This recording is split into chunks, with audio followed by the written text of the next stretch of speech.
Alright guys, sa mapagpalang araw sa inyong lahat, meron tayong isang reaction video dito kay Rob Trip. BP Duterte nakatutok sa impeachment na pag-alis sa pwesto, hindi option.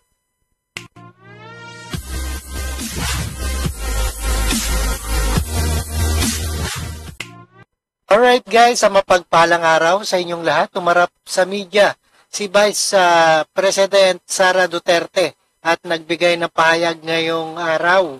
Ito ay unang pagkakataon na lumabas siya sa publiko matapos suportahan ng mahigit 200 mambabatas ang impeachment laban sa kanya. Panoorin po natin guys, and without further ado, let's do watch dito sa ating reaction video ni Rob Trip.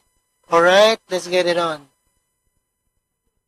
Magandang hapon, Jed. Ano ang naging pahayag ni VP Sara kaugnay sa nakaambang impeachment trial niya sa Senado? At kung nakita mo't napansin ang kanyang muka, gesture, paano niya hinaharap ito? Magandang hapon, June. Maikli ngunit naging makahulugan yung naging pahayag ni Vice President Sara Duterte kaugnay nga rito sa nakahandang impeachment trial sa kanya sa Senado. Sa aking sinabi niya ay God save the Philippines. Bukod dito, nagpaabot din siya ng taus-pusong pasasalamat sa mga kababayan nating patuloy na And God save the Philippines ayon kay VP Sara Duterte. Nagdarasal, nagtitiwala, sumusuporta at nananatiling nagmamahal sa kanya. At sinabi niya rin, June, na aniya sa taong bayan ang tagumpay. Wala sa isipan ni Vice President Sara Duterte ang pagbibitiw sa pwesto sa kabila ng nakaambang impeachment trial laban sa kanya sa Senado. Wala pa tayo doon, ma'am, na masyado pang malayo yung mga ganyan na mga bagay. Nandun pa lang tayo sa pagbabasa ng, actually ma'am, wala pa tayo doon dahil yung mga abogado lang yung nagtatrabaho. Hindi ko talaga alam kung anong ginagawa nila. But I have a meeting with them. Ayon sa pangalawang Pangulo, nakapokus ngayon ang kanyang kampo sa paghahanda para rito. Sa katunayan, aniya ay magkakaroon ng pagpupulong ngayong araw kasama ang kanyang legal team upang malaman ang detalye kaugnay ng articles of impeachment na inihain sa Senado. Hindi nagbanggit si VP Duterte ng mga pangalan kung sino-sino ang mga abogadong dedepensa para sa kanya. Wala rin silang hinaharap na problema sa preparasyon para sa impeachment maliban na lang sa overwhelming na bilang ng lawyers na nag-signify aniya ng kanilang suporta. Sinabi rin ng Vice Presidente na welcome ang kanyang ama na si dating Pangulong Rodrigo Duterte na bilang isang attorney niya, no, umarap sa media si Vice President Sara Duterte at nagbigay ng pahayag. Bukol dito ang unang pagkakataon na lumabas sa publiko si Sara Duterte. Mahigit 200 na mambabatas, no, nagsuporta sa laban sa impeachment sa kanya. Naging bahagi ng kanyang legal team o magbigay ng advice. Hindi lamang aniya niya gusto na si dating Pangulong Duterte ang manguna o mag-lead dito. He will, maybe if he wants to, he can be part of the defense team. But because of his age and because of rigorous preparations in an impeachment case, baka sabihin ko sa kanya na wag na lang siyang mag-lead. Dahil medyo na-edad na si former President Rodrigo Duterte. He's already 80 years old this year. Samantala, isa sa sinasabing dahilan kung bakit na-impeach si VP Duterte ay ang umano'y pagbabanta kay Pangulong Ferdinand Marcos Jr., First Lady Liza Marcos at House Speaker Martin Romualdez. Ngunit muling binigyang diin ng pangalawang Pangulo na wala siyang assassination threat sa mga ito. And wala sinabi ang assassination si Sara Duterte. I did not make an assassination threat to the President. Sabi niyan, sila nagsasabi may assassination, sila nagsasabi may assassin, may gunman. Not say that. Sa kabila ng impeachment laban kay Vice President Sara Duterte, siniguro niya na tuloy ang programa at trabaho ng kanilang opisina.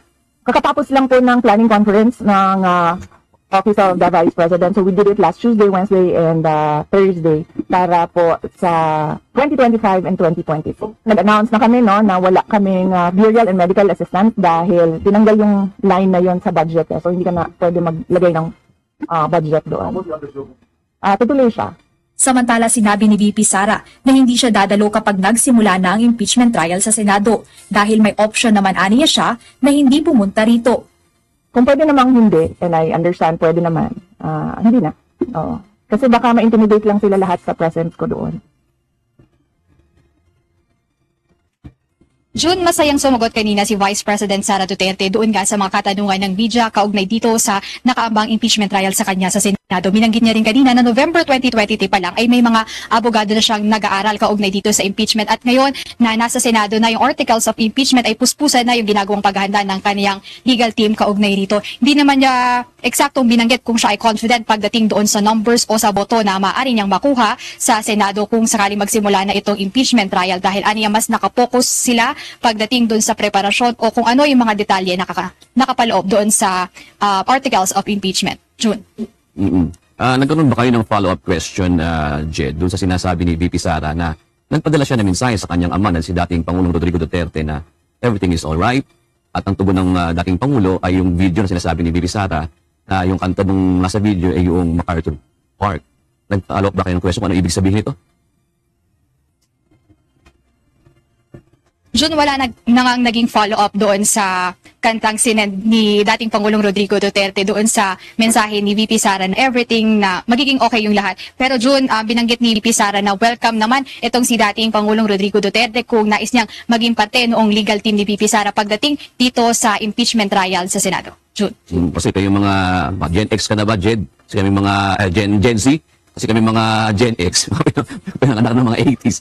Naabutan pa natin ang kanta na yan, na MacArthur Park na yan. Ayan ay isang kanta ng Magsing Irog na naunsyam yung kanilang pagmamahalan na alam naman ng lahat na sa umpisa pa lang ay hindi talaga magpo-pursue. Ganun yan, Jed. Parang, kasi natin nang may pahayag si dating Pangulong Duterte na parang sinasabi sa kanya anak, wag na anak, mahirap yung pangalawang Pangulo kaya sumuong ka pa sa ganyang politika. Kasi nakita mo naman na hindi naman talaga sumuporta si dating Pangulong Rodrigo Duterte doon sa tandem kasi ang sinuportahan niya lang talaga ay si Vice President Sara Duterte.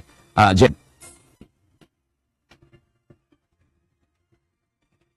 Yes, June, wala na nga tayong detalye doon sa naging conversation nila o yung sa pag-uusap nila ni dating Pangulong Rodrigo Duterte dahil yun nga, binanggit ni Vice President Sara Duterte kanina matapos maihain sa Senado yung impeachment laban kay VP Duterte ay hindi pa niya nakakausap si dating Pangulong Rodrigo Duterte bukod doon sa naging palitan nila ng mensahe, June.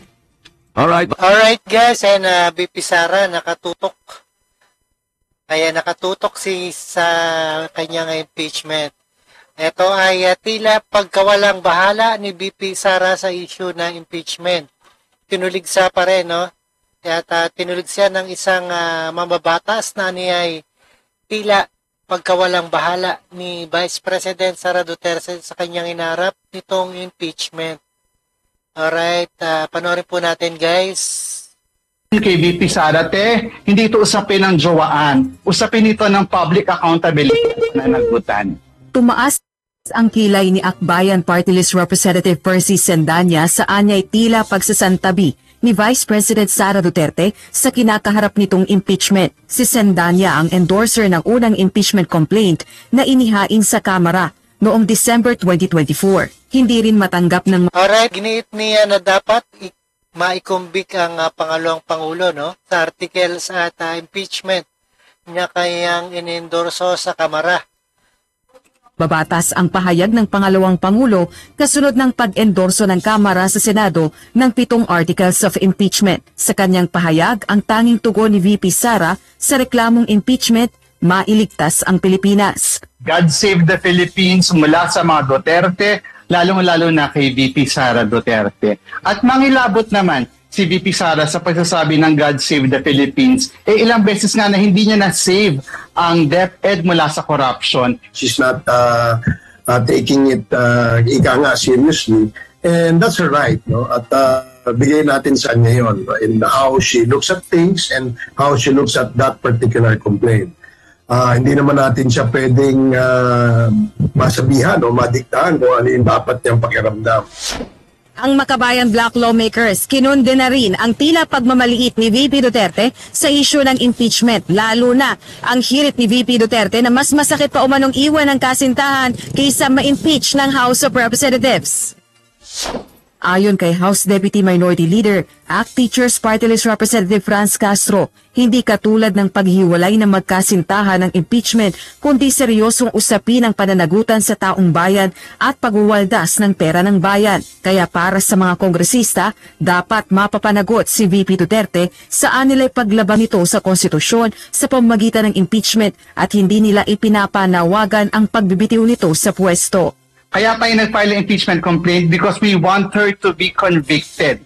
Dahil ayaw natin na magkatakbo pa siya muli sa isa pang public position. Rosalie Cruz, UNT. Alright guys, napakinggan at napanood po natin ang ating reaction video ngayon. At tila pagkawalang bahala ni VP Sara Duterte sa issue ng impeachment, no? At sa 19th Congress, ito dapat diretso sa 19th Congress, paglipas ng at 20 na Congress, papawalang bisa na yan ang impeachment laban kay VP Sara. Alright? And don't forget to subscribe, Rob Trip. And peace out. See you again sa ating the next one. Thank you guys.